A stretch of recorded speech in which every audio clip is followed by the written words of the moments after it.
Begitu saya datang ke Indonesia, pertama kali saya belum faham budaya Indonesia. Niat saya baik, salat subuh diminta jadi imam. Saya maju jadi imam. Saya baca Ar-Rahman di rakaat pertama.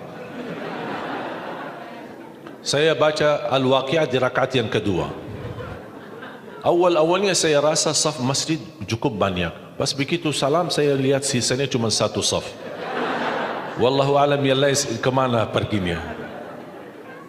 Tidak terbiasa. Saya kaget. Masa semuanya sakit? Masa semuanya pinsang? Tapi lama kelamaan, oh sudah faham. Ini orang Indonesia seperti ini. Di tahun yang ke-11 di Indonesia, hampir 4 tahun saya tidak mudik. Orang tua saya masih di Madinah. Apalagi semenjak saya mendapatkan kehormatan dari Presiden Republik Indonesia Papa SBY waktu itu 2011, saya diberikan kehormatan warga negara Indonesia. Jadi semenjak saya menjadi warga negara Indonesia justru menjadi beban. Kenapa menjadi beban? Karena wajib bagaimana bisa membawa masyarakat Indonesia pertama harus bersatu. Yang kedua menjaga NKRI.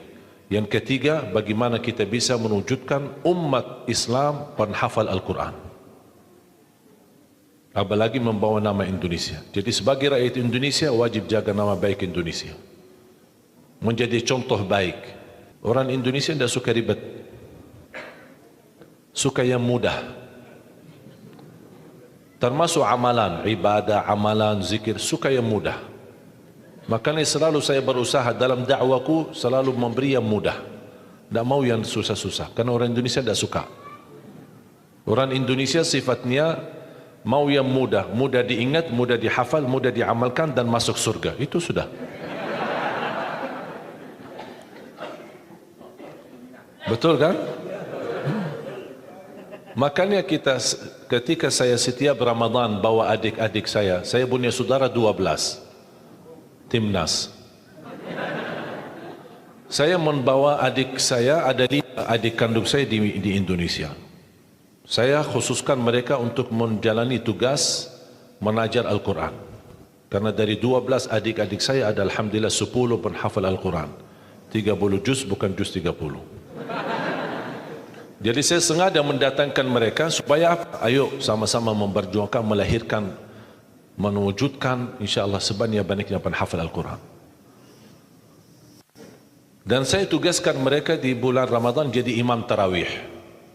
Ada yang di Jakarta, ada yang di Surabaya, ada yang di Lombok, ada yang sampai di Bali, di Kalimantan, bagi-bagi. Setiap tahun kami menghadirkan 20 imam. Ada 5 adik saya, terus yang lain-lain saudara ada atau sahabat, teman-teman, semua pemuda tapi Masya Allah suaranya bagus dan penghafal Al-Quran.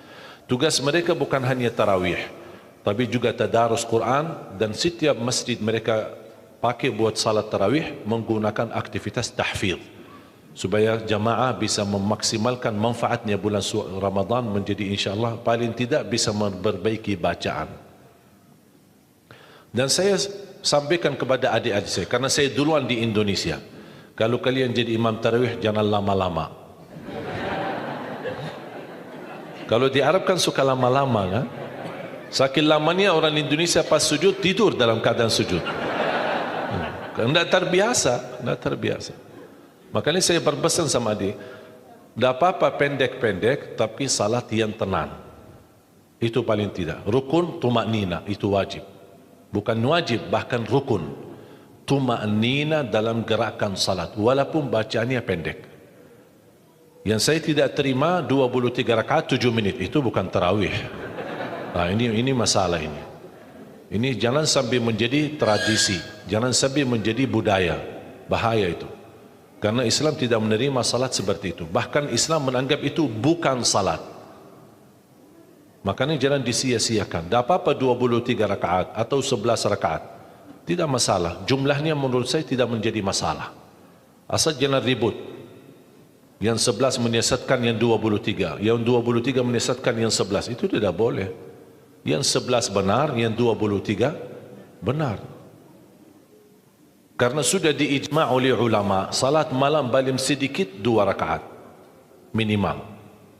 Paling banyak bebas, tidak ada batas. Itu sudah diijma' oleh Ahlus Sunnah wal Jamaah. Yang menjadi perbedaan menentukan jumlah, ini yang menjadi perbedaan, tidak disepakati oleh ulama. Yang disepakati jumlahnya berapa? Bebas. Berapapun bebas. Minimal 2 rakaat. Tapi yang tidak disepakati masalah jumlah yang ditetapkan. Ada yang bilang 11, ada yang bilang 23. Bahkan ada yang 43. Salah satu pendapat di mazhab Malikiyah. Makanya saya sudah mengerti bagaimana cara untuk melaksanakan tarawih, jangan lama-lama. Kalau di Madinah kita Ramadan pasti khatam Al-Quran. Saya punya tetangga di masjid kami di Madinah.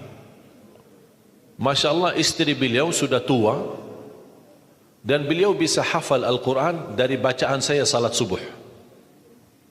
Kalau salat subuh kami di Madinah 2 rakaat khatam suratul Rahman, 2 rakaat khatam suratul Waqi'ah, 2 hari atau 3 hari maksimal khatam surah Yasin. Jadi subuh hari ini baca sebagian, besok lanjut sisanya, besok lagi lanjut sisanya surah Yasin. Jadi 3 hari salat subuh sudah khatam surah Yasin. Surat Tabarak kita lakukan 1 rakaat. Surat hari Jumat subuh As-Sajdah rakaat pertama, dan rakaat kedua suratul Insan, hal ata 'alal insan. Dan jamaah yang ada di sekitar masjid kami di Madinah, termasuk ibu itu, beliau suaminya menceritakan, istri saya bisa hafal beberapa surah yang antum sering bacakan di dalam salat subuh. Suka panjang. Begitu saya datang ke Indonesia pertama kali, saya belum faham budaya Indonesia. Niat saya baik, salat subuh diminta jadi imam. Saya maju jadi imam. Saya baca Ar-Rahman di rakaat pertama. Saya baca Al-Waqi'ah di rakaat yang kedua. Awal-awalnya saya rasa saf masjid cukup banyak. Pas begitu salam saya lihat sisanya cuma 1 saf. Wallahu alam ya Allah kemana perginya. Tidak terbiasa. Saya kaget. Masa semuanya sakit? Masa semuanya pinsang? Tapi lama kelamaan, oh sudah faham. Ini orang Indonesia seperti ini. Makanya saya bilang sama adik saya jangan lama. Orang Indonesia kalau qulhu bisa dibagi 2, terima kasih.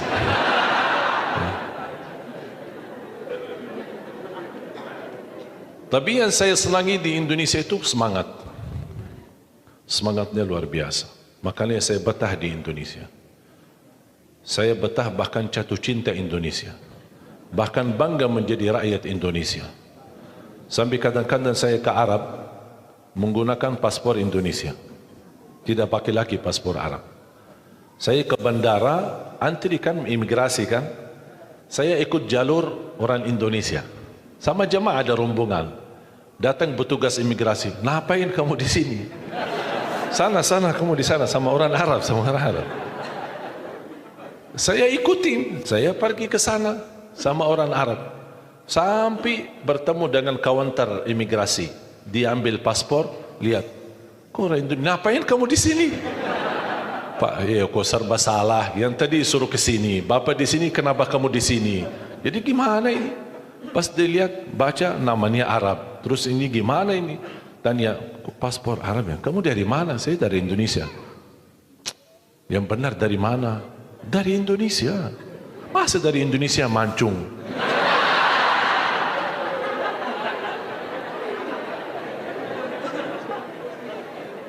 Tapi subhanallah, karena sering bolak-balik pulang kampung, kemudian silaturahim orang tua bersama jamaah, sampai di bandara sudah kenal. Sakit sudah sering. Tapi alhamdulillah, wallahi nikmat Indonesia. Berkat saya jadi warga negara Indonesia, anugerah nikmat menjadi warga negara Indonesia, saya bisa ke Palestina. Selama masih warga negara Arab tidak bisa ke Palestina. Bahkan alhamdulillah dapat karunia luar biasa, karunia dari Allah, hadiah dan nikmat besar dari Allah ketika saya pertama ke Palestina dan pertama kenal imam besar Masjidul Aqsa, malah beliau dorong saya menjadi imam salat maghrib dan isya di Masjidul Aqsa. Alhamdulillah. Makanya ibu kalau besok-besok dengar sejarah ada orang Indonesia salat di Masjidul Aqsa jadi imam Maghrib dan Isya, itu Ali Jabir. Mana ada orang Indonesia ke sana untuk jadi imam? Kenapa saya bisa diberikan kesempatan jadi imam? Karena alhamdulillah saya punya paman imam besar Masjidul Haram. Walaupun sudah beliau wafat, tapi sudah sekian tahun beliau jadi imam besar Masjidil Haram. Namanya Syekh Ali Jabir. Makanya orang tua saya memberikan nama itu. Kami bikin website www.alijabir.net www.alijabir.net. Semua kegiatan beliau di Masjidil Haram dan menjadi imam, khatib, tarawih, tahajud, salat rawatib. Beliau sudah wafat. Itu kakak daripada ibu saya.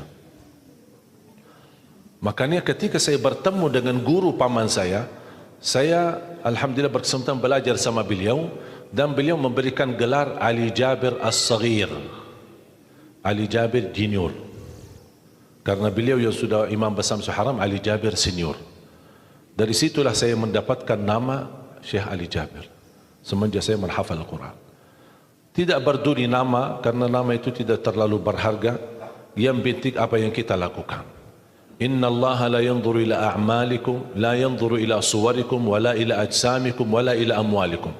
Allah tidak peduli harta kalian, keturunan kalian. Saya tidak peduli asal usul saya dari mana. Orang Arab bukan orang Arab, menurut saya tidak ada yang berbeda. Yang mulia di sisi Allah adalah orang yang takwa, walaupun dia bukan orang Arab. Tidak ada harga bagi orang yang memiliki keturunan Nabi kalau dia tidak menggunakan takwa dan iman kepada Allah dan amal saleh. Buktinya paman Rasulullah Abu Lahab, paman dekat sama Rasul, hubungan keluarga, tapi Allah kekalkan di neraka. Berarti Allah tidak peduli keturunan kita, asal usul kita, dan siapa diri kita. Yang Allah pedulikan apa takwa kita dan apa isi hati kita.